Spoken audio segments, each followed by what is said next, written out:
You are not as strong as you think. Every day, your strength fades away without you even noticing. It's not because of adversaries or outside threats. It's because of the lies you believe, the lies society tells you, and the complacency that creeps in like a slow poison. Most people think they are in charge of their lives, that they are strong, and that they are making themselves into something important. But underneath, they are rotting from the inside out. Every smile, every nice gesture, and every compromise you make to avoid disagreement is slowly taking away your power, making you weak and unnoticeable. Here's a truth that few people are willing to admit. Life rewards ruthlessness, not cruelty, but accuracy.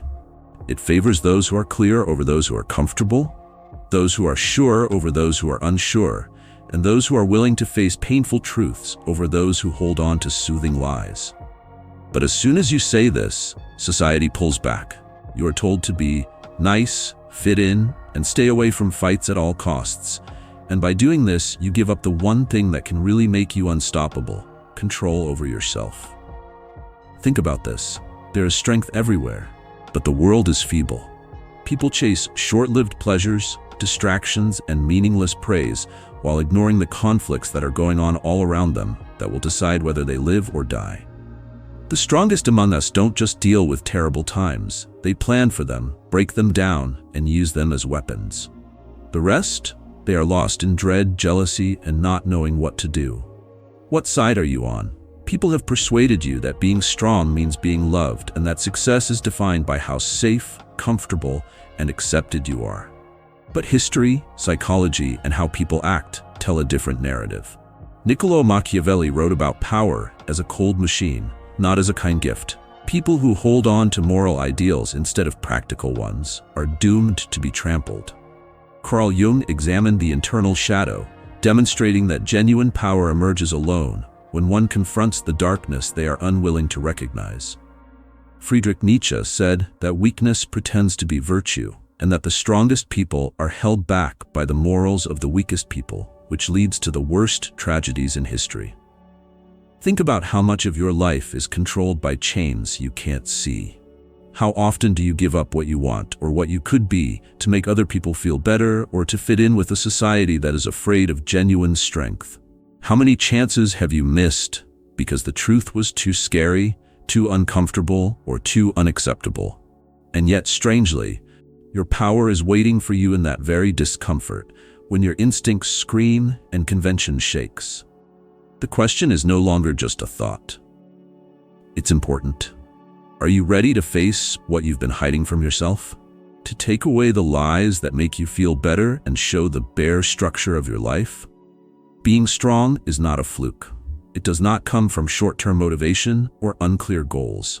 It is built by intentional engagement with reality, through uncompromising transparency regarding your vulnerabilities, and through unwavering dedication to personal development, especially in the face of fear. Picture waking up one day and discovering that every choice you made, every compromise you made, and every fear you gave in to has made you a lot weaker than you could have been. That moment is not only a possibility, it will happen if you don't do something. Every day you avoid this fact is a day you lose your potential, and a day that makes others stronger at your expense. The world doesn't stop for your comfort. It rewards those who know how to get what they want with skill and cunning. And here's the scary part. Most people will never agree with this. They will keep drifting, lulled by false ideas of safety, community, and right and wrong. They will make excuses and say nice things to themselves as their potential goes to waste. But you are different, or at least you can be. You can look into the deep end of your limits and choose not to be afraid. You can face the paradox that real strength is both cold and disciplined, brutal and deliberate, and feared and revered. So what would it take for you to be the best version of yourself? This is the question that will determine everything. Not the one that society wants, not the version that weak people accept, but the version that commands respect, embodies power, and shapes reality instead of being shaped by it. Are you ready to go beyond what is comfortable and what is moral for you and into the arena where your genuine strength is made? You will keep drifting, a ghost amid the living, a potential that never comes to be if you don't. And if you are, everything changes. The first thing you need to do is figure out why you've been stuck, why your strength has been dulled, and how the unseen forces around you have worked together to keep you little. But before we tell you what to do next, you need to face the truth you've been avoiding and feel how heavy it is on you. You are not weak because of what happened. You are weak because of a quiet, sneaky power that has been changing you since you were born. This force is so subtle that it looks like normalcy, morality, and even comfort. It's everywhere, in the norms that society makes, in what other people demand of you, and in the whispering of your own mind. And as long as you don't see it, it will keep telling you what to do, what to be afraid of, and who you are. This power is the quiet tyranny of compliance. Carl Jung cautioned about it in his study of the human mind. The shadow within, the part of you that you don't want to accept or talk about, holds both your biggest fears and your greatest strength. When you ignore this shadow, when you refuse to face the raw, uncomfortable parts of who you are, you give up strength to the false sense of safety. You choose comfort over truth and compromise over mastery. You turn into a ghost who lives in someone else's world. Friedrich Nietzsche referred to this as the morality of the weak. Society says that being virtuous means being patient, humble, and willing to accept social approbation. It hides passivity behind morality and punishes those who seek power with intent. You absorb these standards and tell yourself that being good or safe is the way to strength, when in reality it's the opposite. You have been taught to be afraid of your own ambition, to question your gut feelings, and to push down aspirations that don't fit into the boxes of what is acceptable. Every polite compromise and every act of self-denial adds to a cage you can't see. Niccolò Machiavelli recognized this phenomenon centuries ago, articulating it within a political context. The individual who adheres to morality at the cost of practicality is destined for mediocrity. The world doesn't care about your intentions, it cares about what you do. But most people are stuck in a psychological paradox. They want results, but don't believe in the processes that lead to them. They want power, but they don't want to be disciplined, smart, or cruel, which is what true strength requires. They want to be free, but fear, guilt, and what other people expect of them keep them from doing so. This issue has both social and neurological causes. Cognitive biases distort perception. You overrate the risk of conflict, underrate your resilience, and disregard opportunities that necessitate discomfort. The amygdala, which is the main part of the brain that controls fear, has been taken over by years of conditioning that links assertiveness with danger and acquiescence with safety. Your own thinking becomes a friend to weakness, putting off action and clarity in favor of fear. You are educated by your culture to be afraid of conflict, to not trust self-interest, and to think that ambition is the same as greed. Every story, every cliché, and every moral lesson drives home the point that the best thing you can do is to be loved, accepted, and not cause any trouble. But history tells a different story. The people who changed civilizations, the names that are still known, and the legacies that are still honored, were not the meek. They were the ones who didn't give in to the crowd's comfort, the ones who acted quickly, and the ones who were willing to be brutal to make their wishes come true. This secret power also gets into the most private parts of your mind. Every unexpressed aspiration, every repressed sentiment, every concession made to conform to societal norms undermines the essence of individuality. You think you're being courteous, moral, or rational, but you're really giving in to an authority you can't see. You give up power when you let your fears, expectations, and judgments tell you what to do. The effects are sneaky. You are taught to look for outside approval instead of mastering yourself. You think that being comfortable is more important than being strong. You hide behind the masks of civility, politeness, and decency, not knowing that these masks are the very chains that hold you back.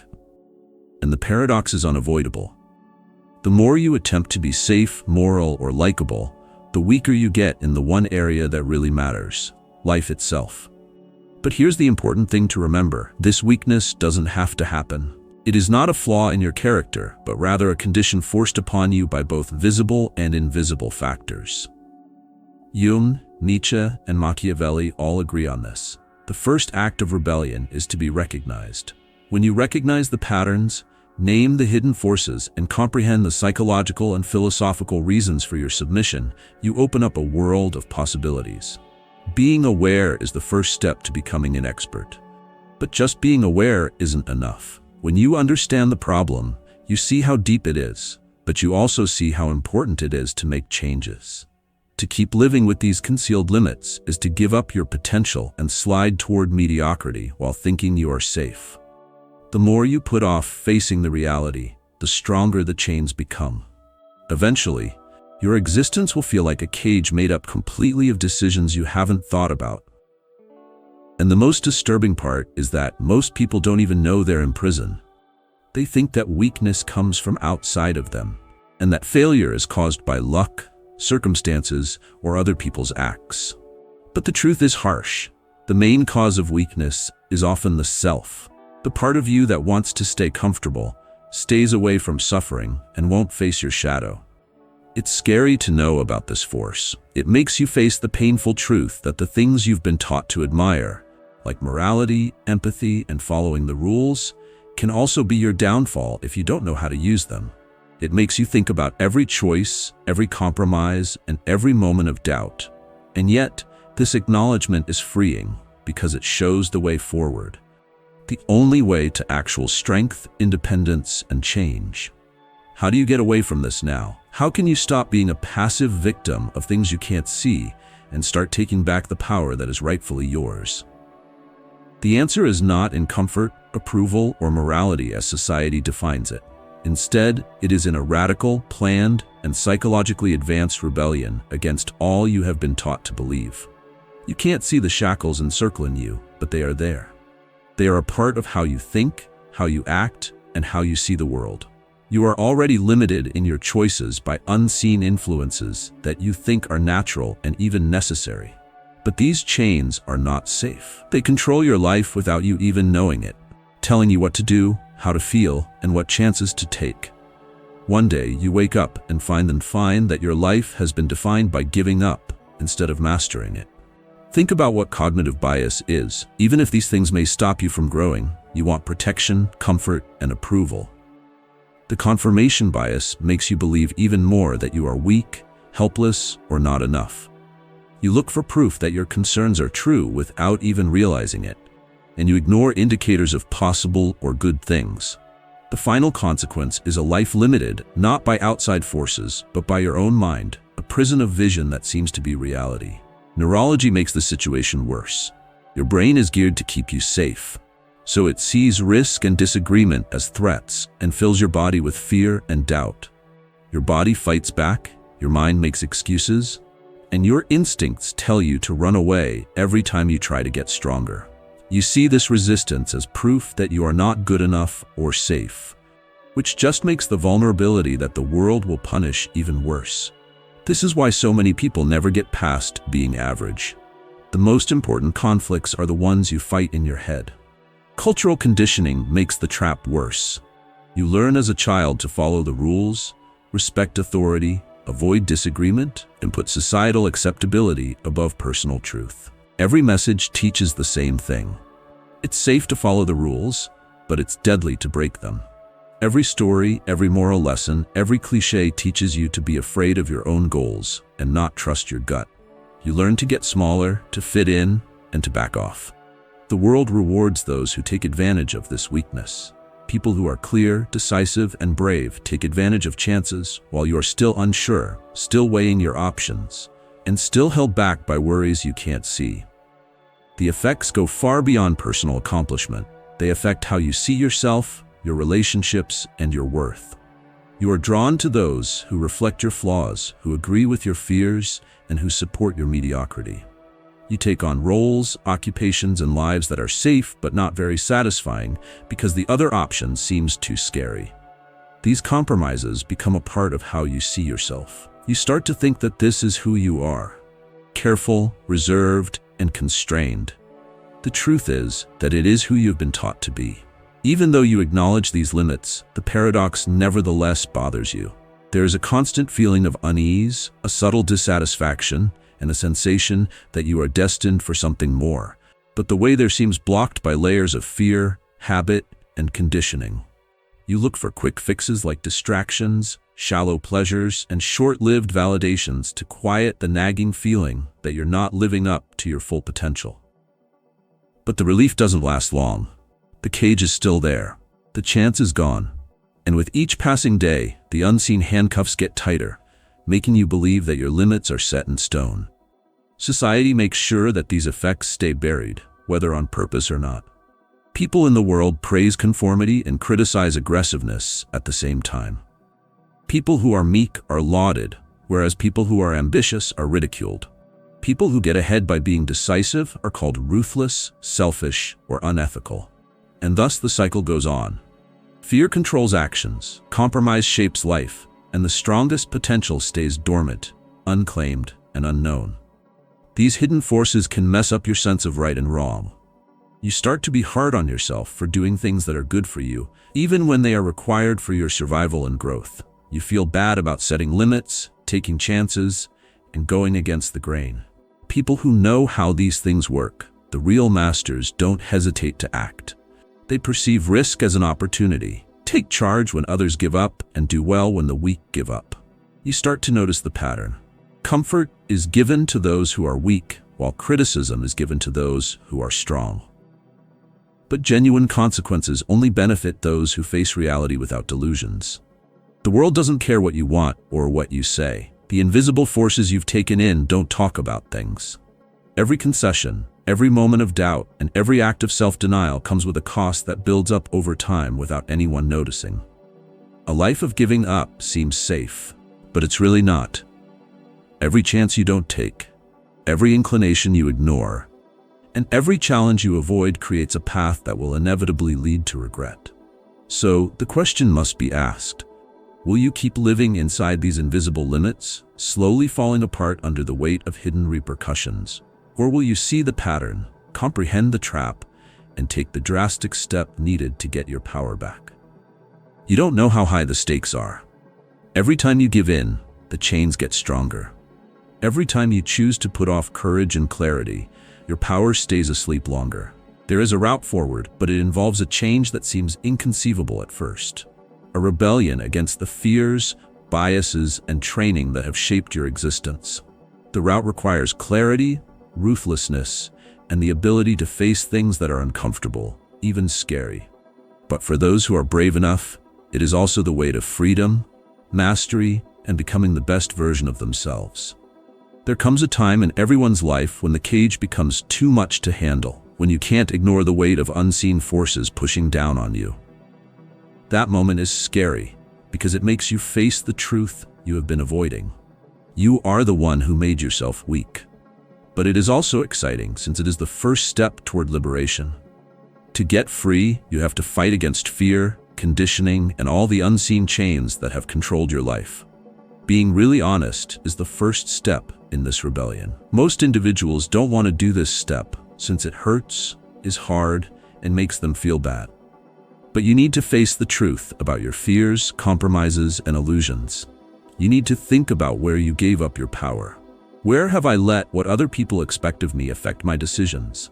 What instincts have I stifled due to apprehension of criticism or failure? And which chances have I missed because they required me to be uncomfortable, which I wasn't willing to do? Carl Jung said that facing the darkness is the first step toward becoming entire and unique. Your shadow is not a moral fault. It is your raw, unpolished strength, the impulses, appetites, and ruthlessness that society has taught you to fear. To accept it doesn't mean being cruel or immoral. It means getting back the strength that has been strangled and aligning yourself with truth instead of delusions. You must look deep inside yourself and see the darkness as the wellspring of your freedom. Historical instances elucidate this trajectory. Machiavelli himself praised being decisive and ruthless in strategy. People who took power in politics, military, or business did not wait for moral permission. They acted with clarity and bravery. Alexander the Great didn't stop to rest. He marched into regions he didn't know, braving death and the unknown with unending ambition. Napoleon Bonaparte did not bargain with uncertainty. He used every weakness around him to control his own fate. Their courage did not come from being innocent or naive, It came from facing the hardest truths of life on purpose. You need to think the same way. Strength requires action, even when fear tells you to run away. It means building a mental structure that values clarity over comfort and decisiveness over hesitation. You need to learn to identify opportunities where others perceive risks, to welcome disagreement when it helps you grow, and to use discomfort as a tool instead of a punishment. Every time you do something brave or turn down the easy way, you get stronger. Every time you do something when others are frozen, you break the chains. Rebellion also needs a plan. Power is not random. It is planned, controlled, and exact. You need to find the internal and external causes that are holding you back and systematically get rid of them. Stop doing things that make you weak. Stay away from those that make you feel afraid and mediocre. Grow your knowledge, skills, and ability to bounce back. Expect problems and see them as chances to test your strength, not threats to your comfort. Every planned step gives you more freedom, and every disciplined movement makes your intellect stronger. But the rebellion is not just on the outside, it is also very much on the inside. You need to teach your mind to react differently to fear, pain, and judgment. You must now employ the cognitive biases that once held you back as tools. For example, let the amygdala's fear reaction communicate growth opportunities instead of threats. Don't let social pressure be your guide, let it be your measure. Every feeling is information, and every want is a chance to learn. This is not just a hypothesis, it is a plan. It is how the strongest people change reality from the inside out. One of the most surprising things about this rebellion is that you will often have to do things on your own. Being strong is lonely because it means going against the crowd. You need to appreciate being alone, thinking about things, and being free, even while other people follow comfort and agreement. Nietzsche referred to this as the solitude of the overman, a requisite state for mastery. The mind learns to work without needing permission, being fearful of judgment or being afraid of conflict and solitude. Rebellion fails without it, but power expands by leaps and bounds with it. Your weapon is discipline. Every moment of training, mental, physical, and emotional, gets you ready for the surprises that life will throw at you. The insurrection isn't exciting or like a movie. It's boring, never-ending, and invisible. Getting up early, working out, studying strategy, facing discomfort, and saying no to small pleasures are all ways to fight back against the things that have made you weak. They are modest, planned betrayals of the old self, and each one takes away a brick from the walls that have kept you safe. History also gives us an important lesson. Revolt without wisdom is bad. Being reckless, giving in to sudden anger, or thinking that being nasty is a sign of power will only lead to disaster. The most powerful people are brave and smart at the same time. Machiavelli was a genius because he knew that power is not moral, it is useful. Real strength is being able to handle difficult situations. Use your power and make decisions quickly while being true to your goals. You will notice the change right away as you start this rebellion. Fear no longer rules. Things that were once hidden become clear. Things that used to stop you from doing things now help you make things. You start to see that the world isn't a threat to your survival. It's a battleground where talent, clarity, and ruthlessness decide who lives and who dies. Every time you resist against your own weakness, you get more power. Every time you choose to accept your shadow, you become stronger. And every time you take a disciplined step, you change the course of your life. The most ironic thing about revolt is that it isn't violent, noisy, or about beating other people. It is about breaking free from the bonds that are inside you. And once you have the hang of this, outside problems like competition, hardship, and resistance become less important. You are no longer a passenger in your life. You are the planner, the builder, and the leader. The following step is much deeper. Finding out the ultimate truth behind this journey, the revelation that will change how you see every challenge, every fear, and every chance you have ever had. The rebellion isn't the conclusion. It's the beginning of the last awakening, when you not only become the strongest version of yourself, but also understand it. Everything you've been through, every fear you've faced, and every compromise you've broken down points to one unchanging truth. The only boundaries that have ever held you back are the ones you've agreed to. All outside problems, all social norms, and all opinions of others are not as important. The main battlefield, the place where the outcome is decided, has always been inside you. Your thoughts, how you see things, and how willing you are to accept discomfort and the truth all affect how powerful or powerless you are. This understanding is both freeing and scary. It is freeing because it indicates that you can always gain mastery, that you can choose freedom, and that no situation can make you weak unless you let it. Scary because it means you can't use excuses, distractions, or moral illusions to hide anymore. You own every flaw, every doubt, and every moment of cowardice. You can't blame anyone else. There's no one else to blame. You have the power to change things, but you also have the responsibility for any failures. At this point, everything becomes clearer. Nietzsche referred to this as the affirmation of life. The acknowledgement that to be completely alive and powerful necessitates accepting the entirety of existence, its harshness, beauty, chaos, and order. You need to accept the paradox that strength and weakness may exist at the same time, that being brutal and compassionate can be powerful when done on purpose, and that morality can be a cage that keeps you from being free. Every time you hesitate because you're scared or guilty, you're letting down your potential. Every intentional act is in harmony with reality itself. This is where Machiavelli's wisdom comes together. Power is useful, not moral. To be the best version of yourself, you need to move through the environment carefully, think about the effects of your actions, and make quick decisions. This doesn't mean you can be careless. It's a way to make sure your behaviors are in line with your genuine goals instead of with false ideas of approbation, comfort, or moral validation. You have to behave like the stakes are high, because they are. It relies on your life, your potential, and even your basic existence in the world. The ultimate truth is also a paradox. To be feared and respected, you must not be afraid of anything, not failure, not judgment, and not suffering. You can only see all the possibilities when you let go of the tyranny of fear. Fear is not your friend. It is the last thing you need to get rid of. Every time it makes you hesitate, it costs you more time.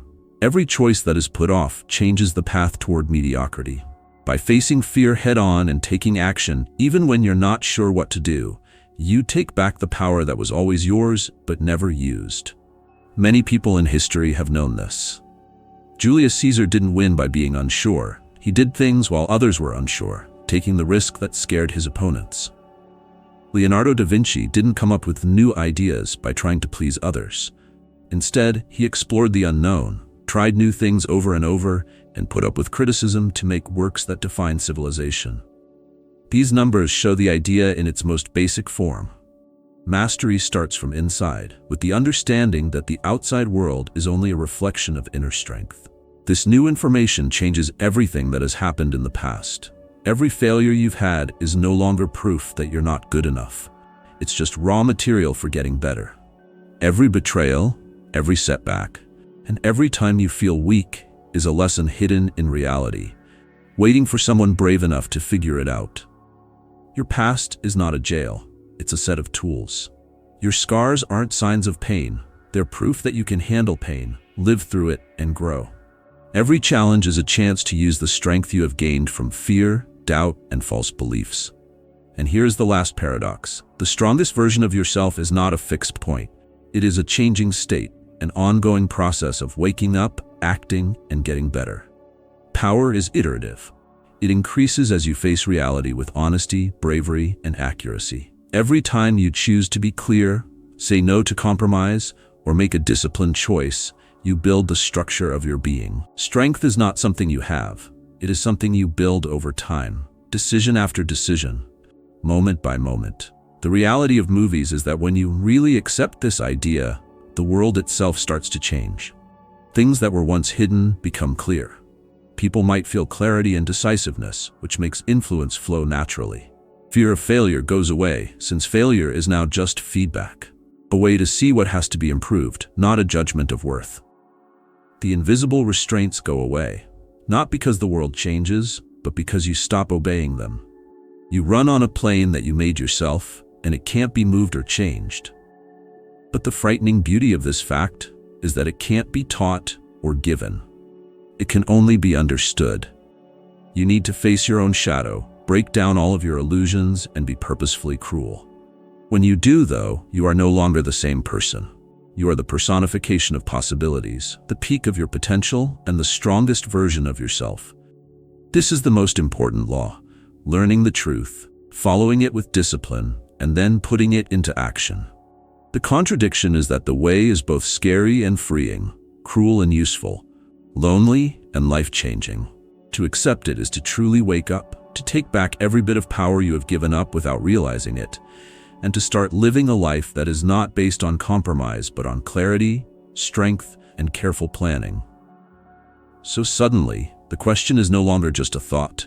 You have seen the chains, understood the pressures, thought about the consequences, and seen the way to freedom. The only thing left to ask is, will you do something? Will you accept the uprising, face your fears, and reach your full potential? Or will you stay tied to the lies that have shaped your existence, slowly fading away while the world honors those who are brave enough to take what is theirs? You can't go back once you know this fact. Strength isn't something you want anymore. It's something you can have right now.